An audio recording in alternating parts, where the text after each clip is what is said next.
ఎన్నో ఏళ్లుగా ఎంతో ఆతృతతో పుట్టెడు దుఃఖంలో నుంచి కూడా కొలువుల కోసం మీరు ఎదురు చూసినటువంటి ఈ ఇన్ని సంవత్సరాల తర్వాత మీకు ఎప్పుడెప్పుడా కొలువులు ఇవ్వాలి, కొలువులు ఇవ్వడమే మరి సీఎం రేవంత్ రెడ్డి గారికి నిండైన సంతోషం.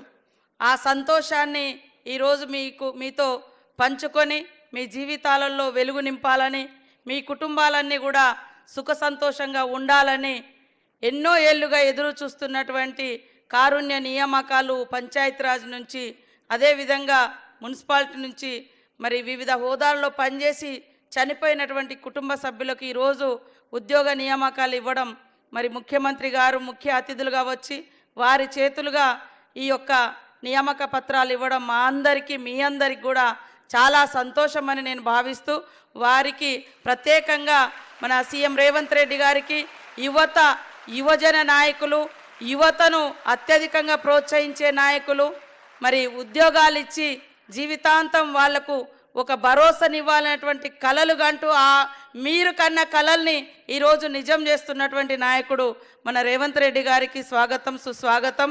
అదేవిధంగా సిఎస్ గారికి, అదేవిధంగా మన మేయర్, హైదరాబాద్ మేయర్ గారికి, మరి దానక కిషోర్ గారికి ప్రిన్సిపల్ సెక్రటరీ మన మున్సిపాలిటీ, అదేవిధంగా శంకర్ గారికి ఎమ్మెల్యే మా సోదరుడు, అదేవిధంగా యాదయ్య గారికి, కాల యాదయ్య గారికి ఎమ్మెల్యే గారికి, మన మాజీ ఎంపీ గారు కేంద్ర మంత్రి వేణుగోపాలాచారి గారికి, విజయలక్ష్మి గారికి, వేదిక మీద ఉన్నటువంటి మరి పెద్దలందరికీ పేరు పేరున మీ అందరికీ నమస్కారాలు, ధన్యవాదాలు.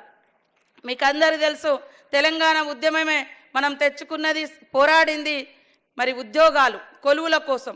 ఆ కొలువుల కోసం తెలంగాణను సాధించుకున్నాం.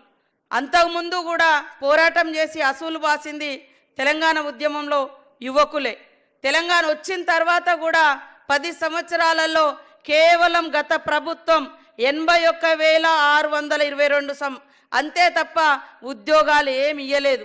వాళ్ళు కనుక నిజంగా గత ప్రభుత్వం ఉద్యోగాలు ఇచ్చుంటే ఏండ్ల కొద్దీ ఇళ్లల్లో కుటుంబ సభ్యులను కోల్పోయి ఇవాళ ఉద్యోగాల కోసం మీరు చూసిండే వాళ్ళు కాదు.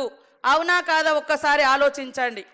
ఉద్యమంలో కొట్లాడి చనిపోయారు, మళ్ళీ తెలంగాణ వచ్చిన తర్వాత కూడా ఇంకా ఎప్పుడు వస్తుందని కూడా చాలామంది యువత సూసైడ్ చేసుకున్నారు.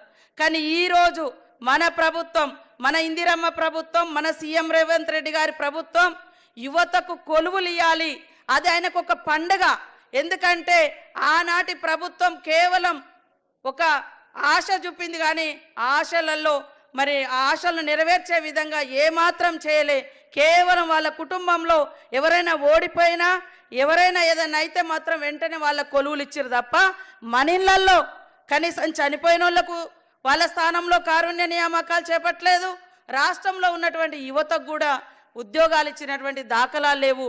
మరి నిన్నటి వరకు చూస్తే ఇప్పటి వరకే సంవత్సరం లోపు దాదాపుగా 57,000కు పైగా ఉద్యోగాలు ఇచ్చినటువంటి ఘనత, మరి ఉద్యోగులకు సంబరాన్ని నింపి నిరుద్యోగ యువత యొక్క నిరాశలను తొలగించినటువంటి ఘనత కూడా మన సీఎం రేవంత్ రెడ్డి గారిది.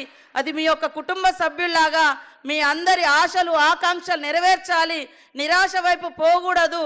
వీళ్ళు ఈ రాష్ట్ర అభివృద్ధిలో భాగస్వాములు కావాలని వారు నిరంతరం ఎక్కడ ఏ ఖాళీలు ఉన్నాయన్నా వెంటనే నోటిఫికేషన్స్ ఇవ్వడం లేదా ఫిలప్ చేయడము ఈ రకంగా చేస్తూ ఉన్నారు. టీఆర్ఎస్ వాళ్ళు అంటారు మేము నోటిఫికేషన్లు ఇస్తే మీరు చేస్తున్నారని. అయ్యా 2018 నుంచి 23 వరకు ఒక్కటంటే ఒక్క జాబ్ కూడా ఇవ్వలేదు.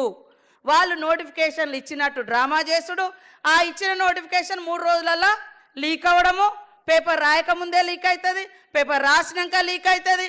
ఇట్లా అన్ని లీకేజీలు 15 ఇచ్చిరు వాళ్ళు, అన్ని లీకేజీలతోటి ఆగిపోయింది తప్ప ఒక్కటంటే ఒకటి మళ్ళీ దశలో వాళ్ళు మళ్ళీ సెకండ్ టర్మ్ అధికారంలోకి వచ్చినాక ఒక్కరికి కూడా ఉద్యోగాలు ఇవ్వలేదు.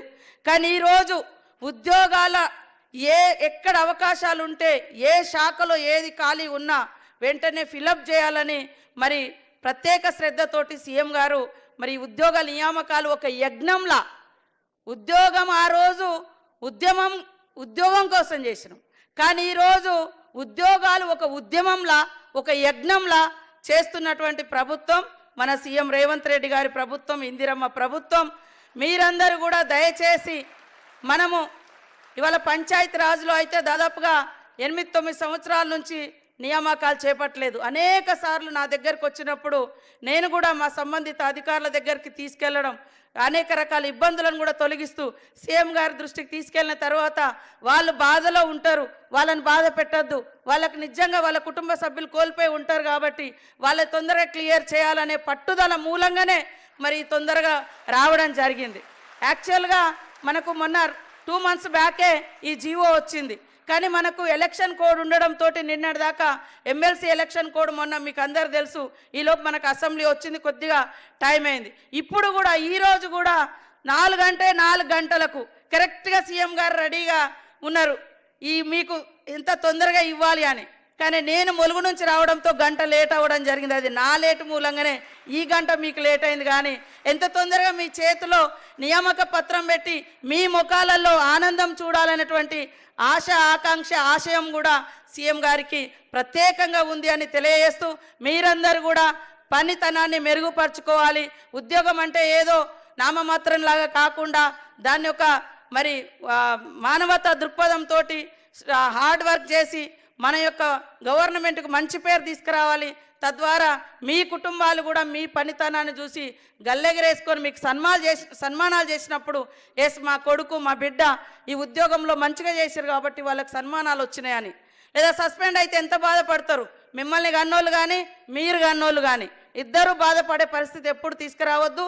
ఎప్పుడు కూడా మన కుటుంబ సభ్యులు గర్వంగా చెప్పుకునే విధంగా ఈ మన ప్రభుత్వానికి తోడుగా ఉంటూ మరి మంచి పని చేసి ప్రజలకు సేవకులుగా ఉండాలని మనస్ఫూర్తిగా కోరుకుంటూ మీ అందరికీ శుభాకాంక్షలు, ధన్యవాదాలు తెలియజేస్తా ఉన్నాను.